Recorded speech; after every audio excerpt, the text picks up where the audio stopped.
Welcome back everyone to another Kings of War Battle Report. I'm Visibly Riley, and today we have Night-Stalkers versus Varangur.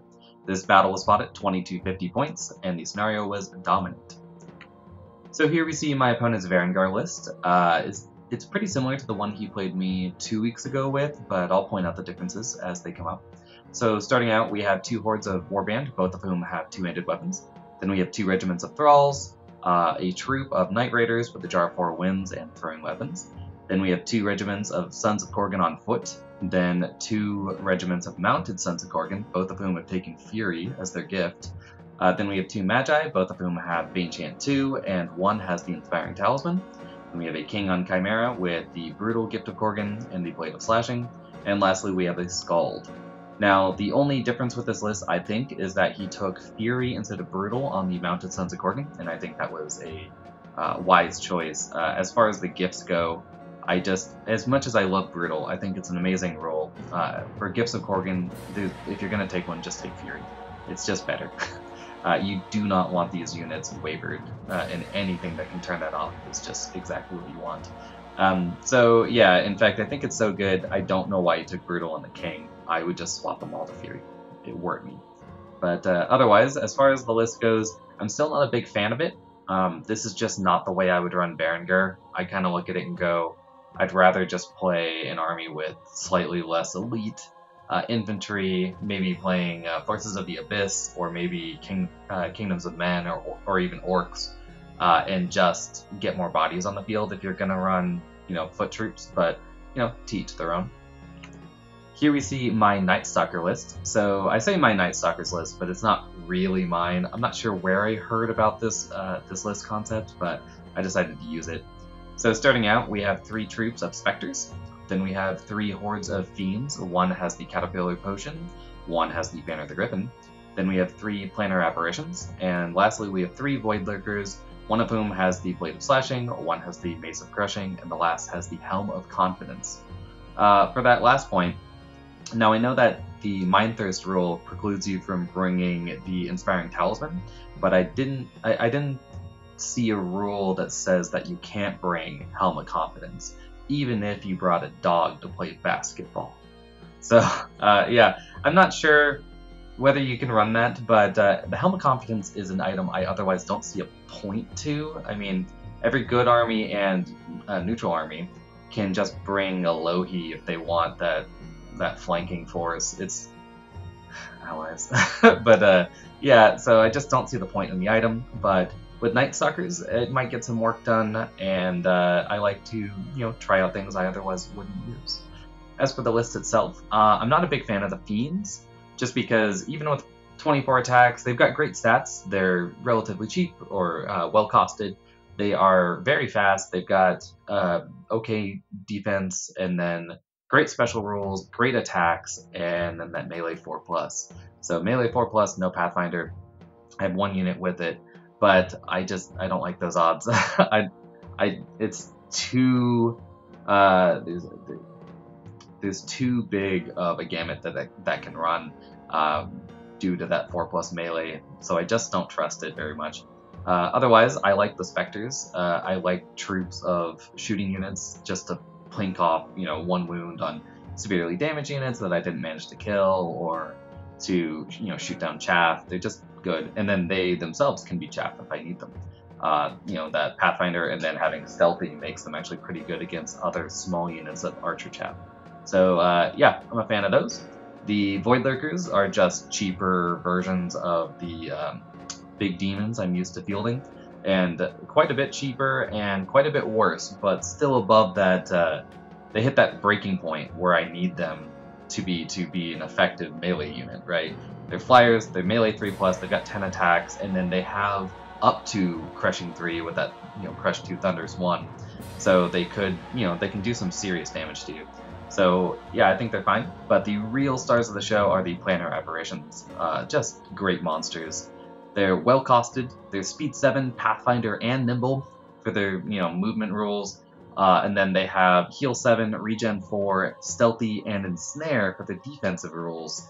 Granted, they're not an offensive powerhouse with only 4 attacks on melee 4+, And then their other defensive stats, the defense 4+ and the nerf 13-15, aren't anything to write home about. But they can definitely blunt a charge, even from relatively good melee units. I mean, I probably wouldn't want to take a Mounted Sons of Korgan charge alone, or Soul Drinkers, or any of that. But most medium to decent melee units, I think that they can take that charge and have a good chance of living due to Ensnare, especially with Ensnare and Pathfinder, so they can just be hiding in cover to get that hindered as well. So yeah, really happy with those guys. Here is our deployment. So before we begin, I'll talk about the scenario a little bit. So Dominate has a 12-inch radius from the center circle that you need to get into with as much unit strength as you can by the end of the game. So at the end of the game, you count up your unit strength.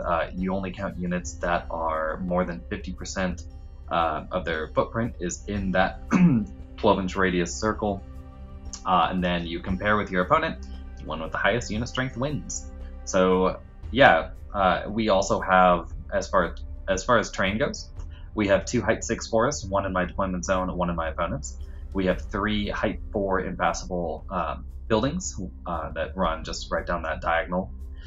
2 of them have height 1 walls. Then we have a height 2 hill right in the middle. Those little brown pieces of whatever, straw, I think, those are height flat rough terrain, along with that river that's in my opponent's deployment zone. And then we also have that bridge, which is just a height 2 hill. So I think that's it for the terrain. So moving on to deployment. Starting off on my left-hand side, you can see those Bladed Nist Striders models that I have there. Those are going to be my Spectres. So yeah, the models are a little big, and the bases are definitely too big to get the minimum model count in, even though I do have enough to do that. So for now, this is just what they'll look like. So yeah, I put all 3 over there. I put my first Void Lurker to go with them. That is the Mace of Crushing Void Lurker.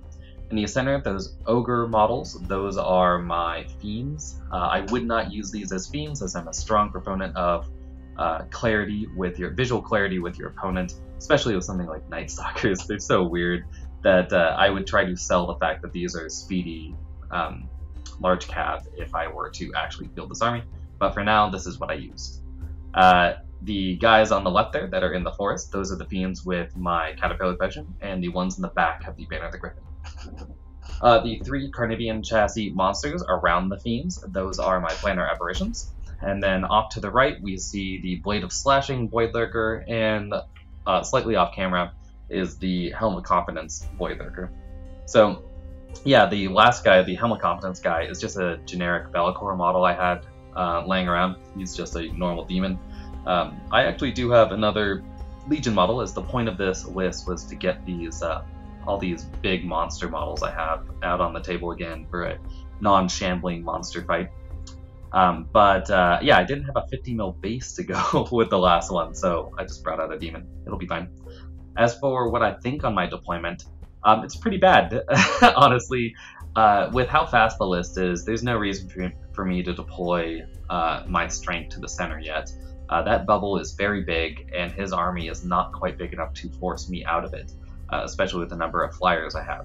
So I think I probably should have deployed as not a refuse flank, as Night-Stalkers don't actually, there's no inspiring, and they're so fast that I can support myself anyway. But I probably should have deployed on the flanks and just gone for a pincer. Anyway, with my opponent's deployment, from left to right, we see his King on Chimera, that's that dragon model. Then in front of it, the little dwarves, those are his Night Raiders. Then back to the battle line, we have the first unit of Mounted Sons of Korgan in the back there. In front of them to the right is the first horde of Warband. To the right of them, we have the first regiment of Sons of Korgan on foot. And then to the right of them is the second horde of Warband. To the right of them, the second regiment of Mounted Sons of Korgan. And then behind the Warband on the left and the Sons of Korgan on foot, we see the 2 regiments of Thralls. To the right of them, we see the last regiment of Mounted Sons of Korgan. The 2 wizards are located behind his 2 Warband, and the one on the left that you can see right next to his leftmost Mounted Sons, that is his Inspiring Talisman guy. My opponent's deployment, I think, is actually pretty good. The center He doesn't have any Pathfinder, I want to say, in this list. So yeah, he's going to need to fight to the center, and that is the mission as well. So setting up a battle line there seems pretty good. And setting up his Chimera, he got to set that up last, so setting that up on my weak flank, also a pretty solid idea. Anyway, moving on. Turn 1. So turn 1, I win the roll, and the Night-Stalkers advance. On the left, I just sort of move my little specters forward a little bit. I roll a Void Lurker behind them.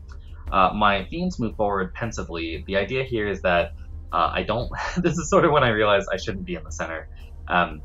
But yeah, I don't move very far forward just because he can just outlast me. He can outfight me.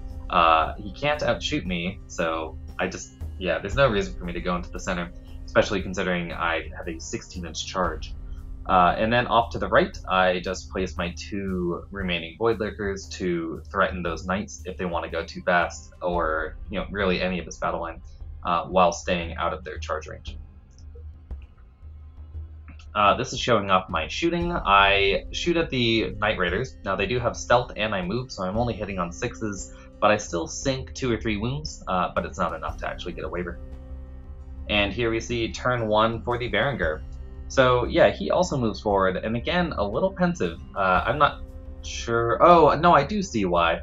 Yeah, it's because he decided to pull his chaff thralls out in front, and that limited his movement. Yeah, I see it now. Anyway, but yeah, he just sort of moves forward, keeps his battle line up, puts his chaff in front, and then his knights angle off to the right to stare at my Void Lurkers. Now, this part of his movement I felt real silly about. I put that Void Lurker and I just faced him forward due to laziness, and that makes it so I'm not threatening where his Chimera can land. It can go right past my line of sight.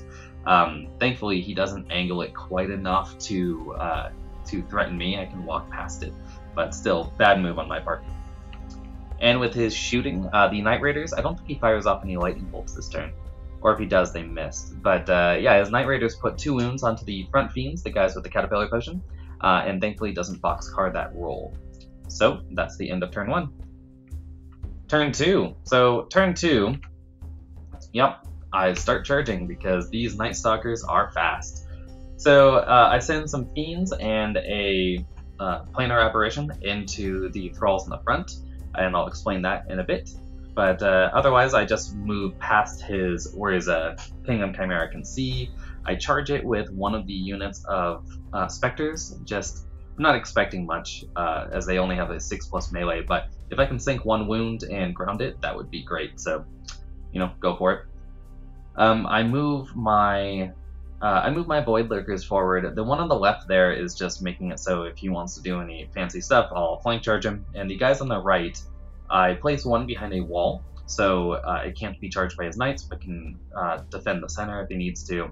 And then the one on the far right that is peeking out at the end of the picture there at the bottom, yeah, I put him behind that piece of rough terrain, and in my head, I thought the rough terrain was, or at least where I was positioned, that it would work really well to make it so when the knights charge me, because they can, he will expose himself to a flank charge from the other Void Lurker, because I don't think he can actually drop the Helm of Confidence Void Lurker in one go while hindered. I mean, he could, but I don't think it's likely.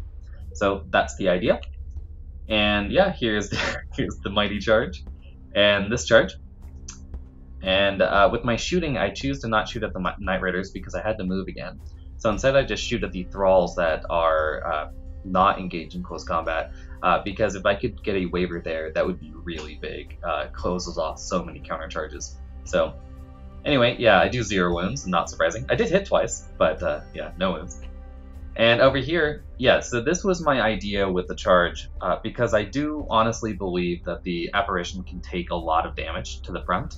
I just charged it in there so on the overrun it could go in front of my fiends and block some charges, because my fiends can take a lot of damage, but they probably can't take a Sons of or a foot Sons of Corrigan plus a Thrall unit plus maybe Knights. Yeah, they're not going to be able to take that. So the apparition is just blocking.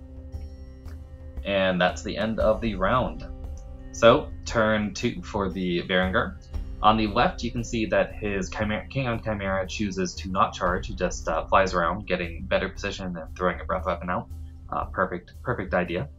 The rest of his army just sort of moves forward a little bit. You can see his Sons of Korgan, his mounted Sons of Korgan. It looks like they just exposed their flank to my Void Lurker there. They did, but due to where that building is, I can't actually land on the flank, so I can't do that charge. So, clever move by my opponent. Unfortunately, in the middle, he gets sort of blocked up due to the other Thrall unit, who end up charging into my Fiends just to get out of the way. His Sons of Korgan on foot and the Skull decide to charge into my Planar Apparition that's right on that hill. And otherwise, everything just moves forward a little bit. I think I let him, in fact, I think the other Sons of Korgan on foot in the back there, I let him reposition them or move because I think he forgot. But they might be back there anyway, but I did let him take it back. Now, in the bottom right, you can see a mistake I made, another one, which is I didn't actually move close enough to the edge of that piece of rough terrain to make it so the knights, their flank would drop out of the train. So when I charged with my Void Lurker, the second one, the Blade of Slashing guy behind that wall, I'm going to be hindered. So yeah, not great planning by me. Just showing off the charges. Go get him, Skull. And over here, so with the shooting, he fires his Breath Attack and the Night Raiders, and I think actually a Lightning Bolt this turn, into my Fiends in the front, the Caterpillar guys. Does 7 wounds to them, and thankfully does not get a waiver, so small miracles. In combat, he does 7 wounds to this Planar Apparition, but unfortunately for my opponent, he only manages to waiver it, so that's good for me, and I think he actually got it on the first bit, but the Scald inspired me to stay around. And right here, he does 1 wound and doesn't get the boxcar he needs to waiver them. Right here, this is pretty high, I think, because they've got Crushing 1, they're only hitting me on a 4+, and he does 8 wounds. Yeah, so it's not, it's not crazy, but still, that's a lot. Thankfully, he doesn't get the 9 he needed to waiver me, so everything's fine. And that's the end of turn 2. Turn 3. So turn 3, things are starting to get messy, as I don't know really how to play this army just yet, and I have a lot of hive movement, so yeah, things are getting a little weird. So I move the Caterpillar guys to charge his Night Raiders. The idea there is that I can kill them and turn around or turn to face whatever I want, because that King on Chimera, I decided, to give, I have no charges on him due to, again, his movement and my poor planning. So to block up his mounted Sons of Korgan from being able to charge my Fiends along with the King on Chimera, trapping me, I decided to charge in with my Spectres, because they're not going to be able to fit between my Spectres and the other unit of Fiends, regardless of what happens with those Thralls. So there's the idea there. The Planar Apparition up on the hill just sits there, wavered, and everything else just moves around. I decide to pull my other Planar Apparitions forward, just so I can make it, the Chimera could charge me, but I think that'd be a pretty big mistake, especially the one staring right at him, because he'd land in the woods, and I have Ensnare, so 5+ even with a lead isn't the best. On the right, you can see I went for the flank charge anyway, even while hindered, and get a counter charge with the other Void Lurker into his Knights, and we'll see what happens. And that's about it. Oh, and lastly, if you look at the very top left, yeah, so he blocked my Knights from me from being able to flank charge his Knights, but I'm also in the flank of his Warband, the Horde of Warband in the back there, and I could see them over my Knights, and my opponent was pretty surprised by that because, I mean, those Games Workshop Knight models are so big. He was just going like, oh yeah, they'll block line of sight, but being height 4, you can see right over. So yeah, just showing off that charge, and this one, and that one. And that one, oh yeah, that's the mighty one. Yep, and this was that charge I just mentioned. So yeah, I end up killing off the Thralls in the middle. I rolled pretty poorly here, but I will tell you I forgot about Vicious this game. So I rolled pretty poorly, but I also forgot one of my reroll rolls. So what happens. Right here, I ended up doing 2 wounds to his Knights, so that's pretty funny. I love it. The Spectres do not get the boxcar they need to waver them, but in the back there, my Void Lurker ends up doing quite a few wounds. It looks like he did 8 to that warband, and he doesn't get a waiver. You know, they're 20 or something. Actually, no, I did way more than 8. But anyway, I don't get a waiver, and his countercharge can't really happen due to how wide that unit is, so feeling good about it. And yeah, over here I kill off the Night Raiders and I turn to face his King on Chimera, just in case he wants to charge. Over here I do 9 wounds to his Knights, but unfortunately I don't roll that 7 I needed to waiver them. Not that it matters, as again, they have Fury. But so I needed a 9 to kill them off. And I don't roll it, so that's really bad, because now his Knights can countercharge the very wounded Void Lurker, and his Warband, his second Warband Horde, can charge into the flank of that Void Lurker that's sitting with the token to the right of the, or to the left of the Knights. And yeah, even hindered, still flank charge, that's 50 attacks. Ew.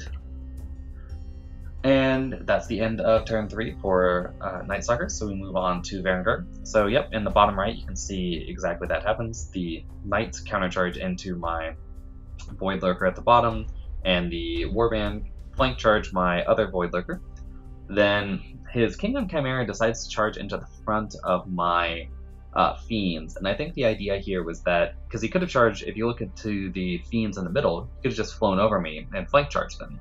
And I think his idea here was that he didn't want to eat the other Fiend charge, but I mean, maybe he just didn't want me to do the exact same thing where, because my Void Lurker in the back there, the remaining one, could just, he can't face to not either eat a flank from Fiends or the Void Lurker. So I think maybe that was the idea, but still, charging into the front of the Fiends, nah. He sends his Knights into the front of the Spectres that charge them, and his Sons of Gorgon on foot again decide to engage the Planar Apparition that's on the hill. It regened 3 of its wounds back. So yeah, probably gonna be dead. That's not high nerve. So, and that's it for his movement. So that's showing off that charge. Yeah, I have 8 wounds there. I either forgot to roll regen or I didn't get any. The dice were pretty bad up to this point, so it wouldn't surprise me if I just didn't get any.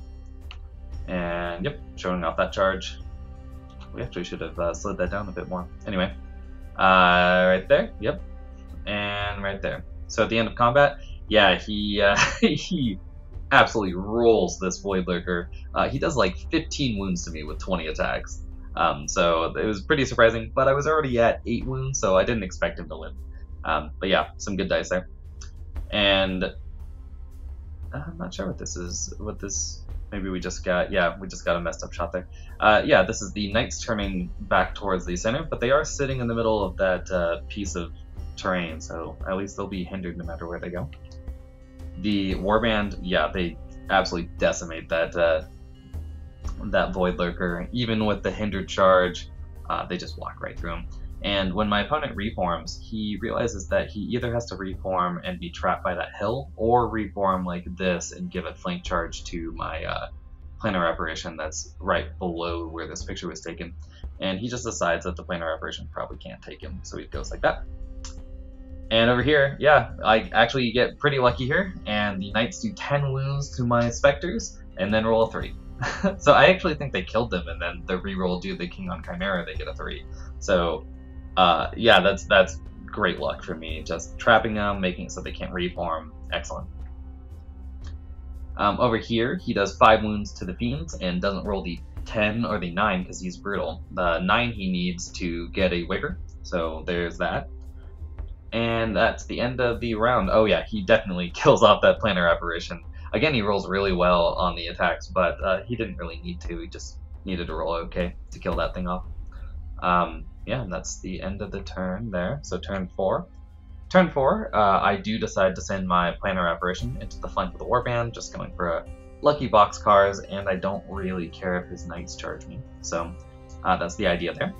I send my Fiends with the Banner of the Griffin into his Scald, because when he kills off the Planar Apparition, he decides to not move either of them forward or backwards, which means that they're equidistant.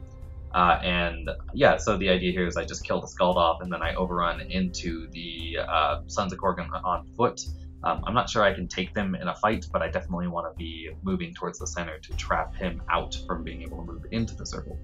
So that's the idea there. My other fiends decide to both charge. One charges into the King on Chimera, along with some specters in the rear. Just keep charging with these archers. And then I go for a flank charge with my fiends onto the side of the knights that had failed to kill my other specters. So I like those odds. My last remaining Void Lurker goes into the flank of the warband that he was fighting in the previous turn, hoping to finish them off. And I walk my last unit of specters just into the woods to get them out of the way.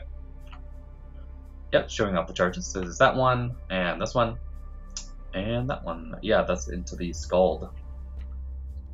Oh yeah. So at the end of combat, I guess this is just the end of the turn of combat. So let's start on the left. So I end up doing a fair number of wounds to the King on Chimera. I do like 5-ish. And I get a very lucky boxcar here, so he's wavered. Because he took Brutal, not Fury, he can't just charge me, so it's unfortunate.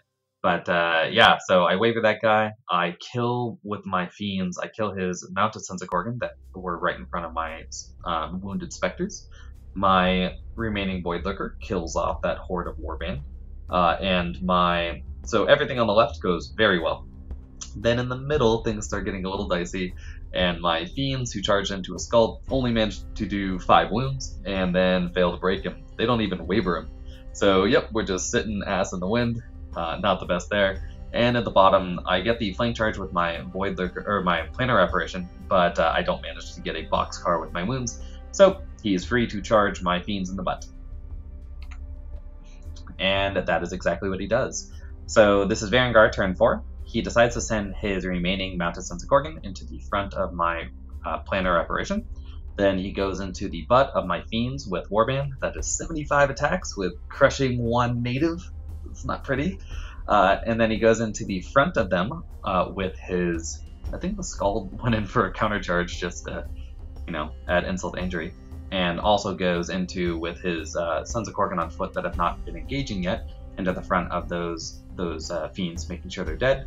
The last Sons of Gorgon on foot decide to go into the front of the fiends that had just killed off those knights, and his King on Chimera just sort of limps over, can't really go anywhere, so he's stuck there. Yep, showing off the combats. And here's the result. So the knights are hindered, and I have ensnare, so they're only hitting on 5s. So he only manages to sink 4 wounds and doesn't get the waver, so thankfully there's, thank for that. Yeah, we don't even get to the Sons of Gorgon on foot. We were playing with a clock, but there's no reason to make my opponent roll it. So he gets the 75 attacks and just destroys those fiends. Over here, he does 5 wounds to these fiends, so that's pretty poor dice, I think. But it's good dice for me, and I do not waver as well. And yeah, that's it. So turn 5. So turn 5 sees I go back into the King on Chimera with my fiends and the specters. I don't think I've moved them just yet. They've got a flank charge on them. Then I move my Planar Apparition that is not going to be fighting anything and is alive into the middle of the field to get a heal off on my fiends with 6 wounds on them. And I get a bit of a corkscrew here into the rear of his warband. If we walk 2 pictures back, yeah, he didn't realize that I could charge him in the rear here, and I was like, it's pretty easy actually. I don't even need the corkscrew. So yep, I charge into the rear of the warband and then into the Scald with my Void Lurker. The idea here is to kill the Scald off and then overrun into the warband because I only need a 2-inch overrun. And if I get that overrun, I will also put myself out of line of sight for his Sons of Gorgon on foot that I'm not engaging with my fiends. So that's the idea. And yeah, I think, I moved my archers at the bottom left, the specters, forward to just sort of plink some shots into those knights. They're already sitting on 9 wounds, so I don't need to do too much damage to get some lucky waivers with shooting. And Fury doesn't help with that, so yeah. Yep, showing off that flank charge. And over here, the rear. And the front, or I guess that's a flank, but doesn't matter. And right here. At the end of shooting, I end up doing 1 point of healing to my fiends. Yeah, not the best healers today. I fail all my regens, and then I end up doing 1 point of damage to those knights, so I need a 6 to waver them, and I roll a 5. So they're not wavered. Bit of poopy there. But in the combat phase, I end up doing... I don't do well against that king. I can't remember. He was already sitting on 5 wounds. I think I did 4 to him this round. So yeah, and I don't roll the 9 because I think he's an 18-20. Then I need to waver him, so it'll be going back into me next turn. Then at the top, I charge the Sons of Korgan, and I do nothing. I might have actually done 0 wounds with my fiends, so it's pretty bad there. But in the middle, I do manage to kill off his Skald with my Void Lurker, and my Void Lurker plus the Planar Apparition end up doing enough damage to waver that Warband Horde in the center hill. So at least I've got that going for me. And turn 5, my opponent has decided to charge into me with his King and Chimera on the left into those fiends. The Sons of Korgan on foot, since I'm height 3, they both just combo charge into them. That's probably a good night for them. And at the bottom, he just turns his knights around to stare at my remaining army, because he realizes there's no reason to move down any farther, and he couldn't make it to my archers. So at the end of combat, yeah, he easily kills those fiends at the top of the picture, but doesn't manage to do anything else. He did go for some lightning bolts here. I think he put 1 wound onto my Planar Apparition that had recharged his Warband, but doesn't manage to get a waver. And his King on Chimera does quite a few wounds to my fiends at the bottom, but also fails to waver them. So yeah, just bad dice all the way around, I think. And we move on to turn 6. So turn 6, clock is ticking. I decide to charge into the Warband Horde because I'll probably lose if I don't, with my Void Lurker and with the Planar Apparition. Then my other Planar Apparition goes into the front of his Sons of Korgan on foot. The idea here is that I don't think the Sons can take me in 1 round, and I don't want them to be able to charge my Void Lurker, and I definitely don't want them to be closer to the center of the table in case there's a turn 7. So yeah, that's the idea there. I send the archers, the very, very wounded specters, into the flank of that unit, just because it could happen, and it blocks up the other Sons of Korgan on foot just as well as moving in front of them would. And then the King on Chimera, I charge into him with my fiends and just take aim with the last unit of specters. So with my shooting, I end up killing off those knights. I do 1 or 2. Actually, I hit 7 times. I remember that. But I do 1 or 2 points of damage, and it's enough to kill the knights. The Void Lurker plus the Planar Apparition kill off his horde of Warband in the middle, and then I don't think I hurt his Mounted Sons or his Sons of Korgan on foot again. I think I did 0. So yeah, unfortunate for me. But I do end up killing off the King on Chimera, and I decided to roll backwards because at this point in my mind, again, we were playing in this game store, and you know when there's just someone there where you can't stop listening to the dumb things they're saying. That was last Tuesday, and so in my head I suddenly went, oh, it's a radius of 6 inches. I need to back up with my fiends. When they were already in range, I should have just turned them all the way around in case there was a turn 7, but I did not. So actually, the final picture I have, because I apparently forgot to take anymore, but on Varangur turn 6, the Sons of Korgan on foot charge into my very wounded specters. The other Sons of Korgan on foot charge into my Planar Apparition, and his 2 wizards move to where you see them now to get some lightning bolts onto my fiends. So with his lightning bolt, he manages to kill off my fiends pretty easily. And then the Sons of Korgan on foot kill off my specters, but he rolled that combat first, so he couldn't actually overrun enough to get past me. And then he charged into that Planar Apparition with his Sons of Korgan on foot, and as I expected, he doesn't manage to kill it off. And so at the end of the day, he has only that regiment within 12 inches, well, 50% within 12 inches, because the other regiment is within 12, just not enough of the unit. So he has 2 points there, and I am left with all 3 of my monsters there, and 1 unit of specters within 12. So I have 4 unit strength to his 2, and it is a Night-Stalker victory. Now, my thoughts on the list, I think it might be good. I definitely did not play it well, and it's definitely a, if you make a mistake, it's going to be very bad for you. And if you roll poorly or you double one, a roll that you need to not, it's going to go very badly for you. And I keep playing these armies. I should stop, but I just can't. So I do think it's pretty good, though. It's an average drop, average unit strength army with a lot of flyers, a lot of monsters, and I think it has a lot of potential in the right hands. That might not be mine, though. If you have any comments or you agree or disagree, feel free to leave them below. Anyway, hope to see you next time. Thanks!